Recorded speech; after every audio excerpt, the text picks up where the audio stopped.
Shalom kekasih Kristus. Memang untuk mengalami perubahan dalam hidup itu tidaklah mudah. Apalagi kebiasaan-kebiasaan buruk yang bertentangan dengan firman sudah mendarah daging atau terbiasa dilakukan. Para pendengar renungan melekat dalam Tuhan, sudah saatnya kita mengalami perubahan hidup menjadi pribadi yang bertumbuh dalam kebenaran. Mari kita berdoa. Tuhan, di kesempatan yang indah pada hari ini kami naikkan syukur kepadamu karena Engkau memberikan kesempatan kepada kami untuk dapat mendengarkan kebenaran firman-Mu lewat renungan ini.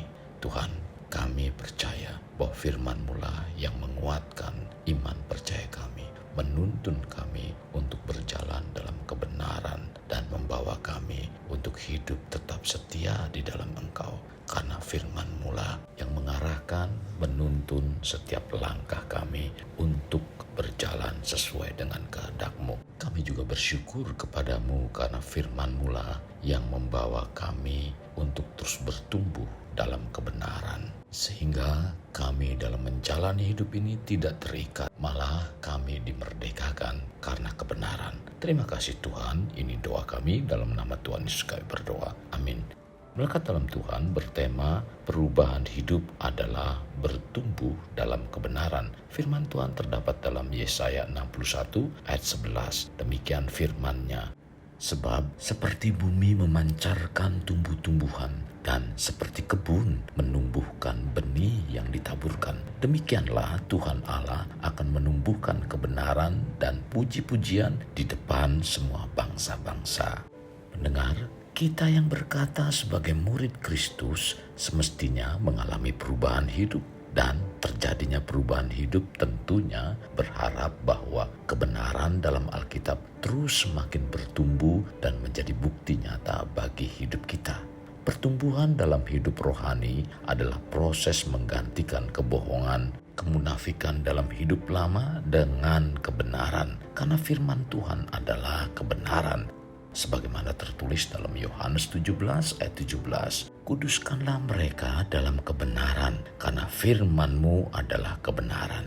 Melalui firman yang tertulis di Alkitab, kita dipulihkan dalam mengalami perubahan yang baik dalam hidup.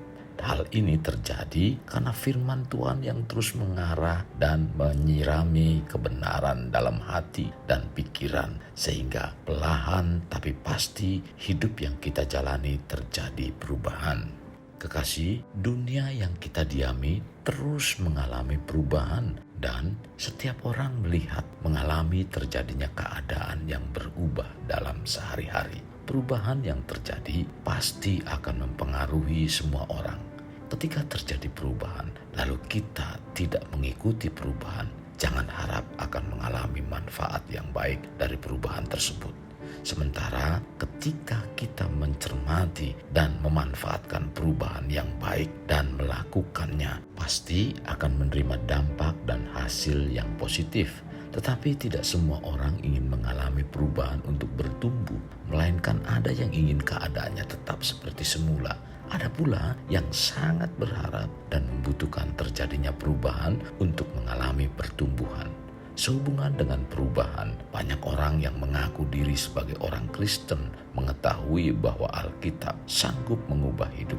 Tetapi sayangnya, kebanyakan orang Kristen juga tidak memahami bahwa Alkitab mempunyai kemampuan untuk mengubah kehidupannya, sehingga membuat mereka bertanya, apakah Alkitab dapat mengubah kehidupan kita?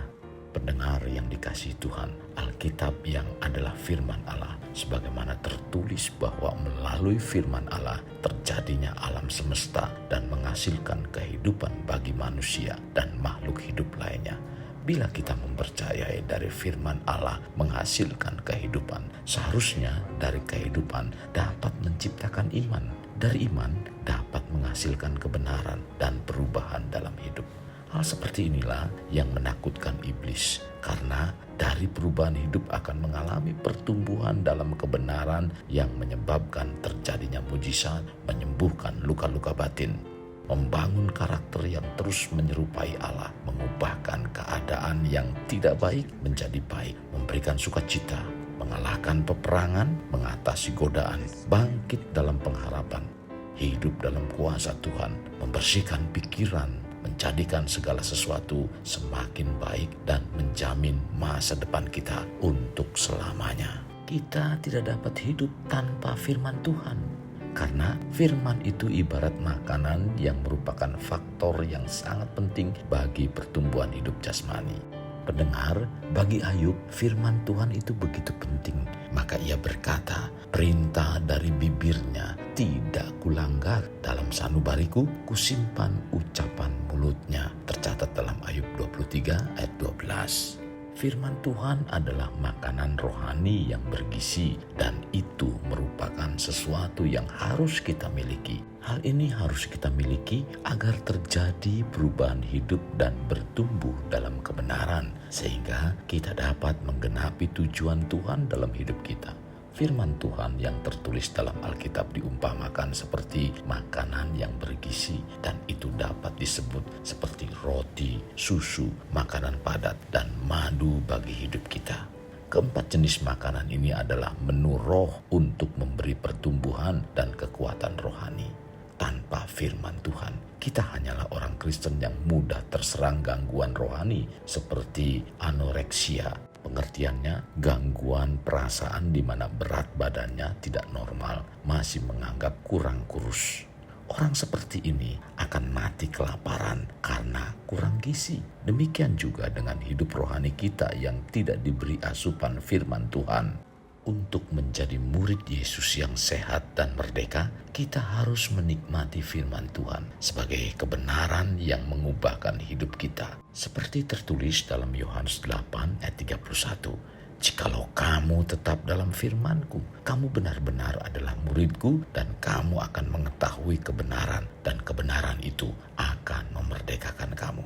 Para pendengar yang dikasihi Tuhan, firman Tuhan adalah benih, dan bila benih ditanam dengan benar, maka benih tersebut akan mengalami proses perubahan dari benih yang terlihat mati berubah jadi bertunas yang terus bertumbuh sampai menghasilkan buah. Hal ini menggambarkan kehidupan kita yang harus semakin berakar di dalam Kristus, sehingga benih kebenaran firman Tuhan akan terus menghasilkan akar, dan dari akar itu akan semakin kuat memberi pertumbuhan ke atas, sehingga apapun situasi dan keadaan di sekeliling tidak akan membuat tumbang, melainkan akan tetap kokoh berdiri. Jadi, untuk mengalami perubahan dalam hidup, kita harus dapat masuk dalam proses bertumbuh dalam kebenaran ke arah Kristus, di mana hidup kita akan dibawa dalam suatu proses mengarah pada Kristus sampai menyatakan dirinya secara nyata di dalam dan melalui kita. Kristus yang ada di dalam kita akan melakukan hal-hal yang luar biasa. Dia akan berkarya dan bergerak mengubah hidup kita sesuai dengan rencananya, sehingga kita tidak gentar menghadapi situasi apapun. Pendengar yang dikasihi Tuhan, bila kita menyebut diri menerima perubahan hidup, tentunya akan bertumbuh dalam kebenaran, sehingga hidup yang kita jalani memberikan dampak yang baik dan benar. Kekasih Kristus, mari bawa hidup kita menjadi pribadi yang dapat memerdekakan orang dari belenggu kehidupan, layaknya terang yang menerangi kegelapan, karena itulah yang Tuhan inginkan pada kita sebagai warga kerajaan Allah. Mari kita berdoa. Tuhan Yesus, terima kasih buat firman yang Kau sampaikan lewat renungan ini. Sungguh sangat memberkati kehidupan kami, Tuhan. Kami yang menyatakan dan mengatakan bahwa kami adalah murid Kristus. Tentunya kami rindu setiap kehidupan kami ada satu perubahan yang baik. Perubahan yang baik dan benar adalah bertumbuh dalam kebenaran firman Tuhan, di mana hidup kami semakin rindu, semakin haus untuk menerima kebenaran firman-Mu, dan semakin mau diarahkan seperti apa yang Engkau firmankan. Tuhan, terima kasih buat firman Tuhan hari ini. Sungguh sangat memberkati iman percaya kami. Maka dari itu Tuhan, mampukan kami untuk kami menjalaninya Roh Kudus, tuntun dan pegang kehidupan kami agar terus berjalan sesuai dengan firman Tuhan. Terima kasih Tuhan Yesus. Ini doa dan permohonan kami dalam nama Tuhan Yesus kami berdoa. Amin. Kasih Kristus, mari kita akhiri dengan mengendahkan kedua tangan kita. Terimalah anugerah berkat dari Allah Bapa, kasih sayang daripada Yesus Kristus dan persekutuan dengan Roh Kudus yang memberkati, melindungi, dan menyinari engkau dengan wajah-Nya, serta memberi engkau kasih karunia di mana Tuhan menghadapkan wajah-Nya kepadamu dan memberi engkau damai sejahtera. Tuhan juga mencurahkan berkat secara rohani, berkat secara jasmani, dan berkat secara ekonomi, di mana berkat Abraham, berkat Ishak, berkat Yakub dicurahkan dan dilimpahkan dari saat sekarang sampai Maranatha tiba dalam nama Tuhan Yesus. Amin. Sampai jumpa di renungan berikutnya. Tuhan Yesus memberkati.